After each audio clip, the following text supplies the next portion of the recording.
Kesimpulan dan penjelasan mengenai pemikiran-pemikiran Ki Hajar Dewantara, Asfi Qoriyatul Umam SPDI, SD Negeri 1 Karya Bakti. Assalamualaikum, nama saya Asfi Qoriyatul Umam SPDI. Saya adalah calon guru penggerak Angkatan 9 dari SD Negeri 1 Karya Bakti, Kecamatan Meraksa Aji, Kabupaten Tulang Bawang, Provinsi Lampung. Pada kesempatan ini, saya akan membuat artikel sebagai pemenuhan tugas saya dalam program PGB Pendidikan Guru Penggerak di modul 1.1a.8 Koneksi antar materi kesimpulan dan refleksi modul 1.1. Modul 1.1 ini membahas mengenai pemahaman filosofis pendidikan dari Ki Hajar Dewantara. Pendidikan dan pengajaran seringkali dipakai bersamaan. Namun, sebenarnya pengajaran itu adalah bagian dari pendidikan. Pengajaran itu tidak lain adalah pendidikan dengan cara memberi ilmu atau berfaedah buat hidup anak-anak, baik lahir maupun batin. Sedangkan pendidikan diartikan sebagai tuntunan dalam hidup tumbuhnya anak-anak. Maksud pendidikan yaitu menuntun segala kodrat yang ada pada anak-anak agar mereka dapat mencapai keselamatan dan kebahagiaan yang setinggi-tingginya, baik sebagai manusia maupun sebagai anggota masyarakat. Pemikiran beliau sangat luar biasa, terutama tentang pendidikan yang berpusat pada murid atau disebut sebagai student center. Kita sebagai pendidik harus mengutamakan pendidikan sesuai dengan kebutuhan peserta didik dengan metode dan media pembelajaran yang bervariatif, serta harus sesuai dengan minat dan bakat murid. Pemikiran beliau yang menjadi semboyan yaitu ing ngarsa sing tulodo, ing madya mangun karsa, tutwuri handayani, yang artinya di depan memberi tauladan, di tengah menyemangati, dan yang di belakang memberi dorongan.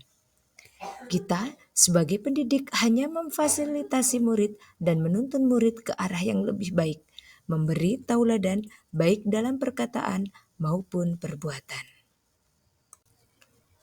Kesimpulan dan refleksi terhadap pemikiran-pemikiran Ki Hajar Dewantara. Apa yang Anda percaya tentang murid dan pembelajaran di kelas sebelum Anda mempelajari modul 1.1? Sebelum saya mempelajari modul ini, saya menganggap bahwa murid saya adalah siswa yang belum mengenal materi. Sebelum saya menjelaskan atau menerangkan materi ajar dalam pembelajaran yang saya sampaikan, saya melakukan pembelajaran hanya mentransfer ilmu saja, dan penilaian yang saya lakukan hanya dari segi kognitif. Apabila siswa nilainya di atas KKM, berarti sudah memenuhi ketuntasan. Siswa hanya menghafal materi. Apa yang berubah dari pemikiran atau perilaku Anda setelah mempelajari modul ini? Setelah saya mempelajari pemikiran KHD dari modul 1.1 ini, saya menyadari bahwa selama ini pembelajaran yang saya lakukan kurang tepat. Seharusnya saya melakukan proses pembelajaran secara menyeluruh, bukan hanya dari aspek kognitif saja, tapi harus mencakup keseluruhan mulai dari aspek sosial, budaya, efektif, psikomotor, dan spiritual. Murid bukan sebagai objek, tapi subjek pembelajaran yang artinya bebas berekspresi, berkreasi, dan bebas berpendapat. Metode pembelajaran yang saya lakukan lebih berorientasi pada murid, dan saya berusaha untuk menggunakan media pembelajaran yang menarik supaya anak tidak mudah jenuh dan bosan.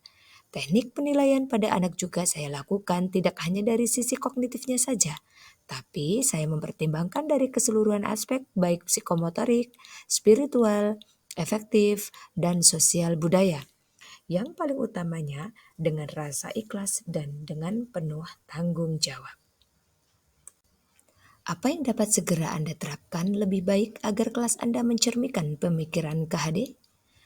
Yang saya dapat terapkan yaitu membuat rancangan pembelajaran yang interaktif dan komunikatif sesuai dengan karakteristik anak, supaya pembelajaran lebih ceria, menerapkan pembelajaran abad 21 yaitu berpikir kritis, komunikatif, kreatif, dan kolaboratif supaya anak-anak mendapatkan kemerdekaan belajar sesuai dengan filosofi pendidikan Ki Hajar Dewantara bahwa pendidikan itu menuntun, bukan menuntut. Sebagai pendidik, saya hanya menuntun anak didik saya ke arah yang lebih baik dan memberi tauladan baik dalam perkataan maupun perbuatan. Semoga artikel ini bermanfaat dan mohon maaf bila ada kekurangannya. Terima kasih. Wassalamualaikum warahmatullahi wabarakatuh.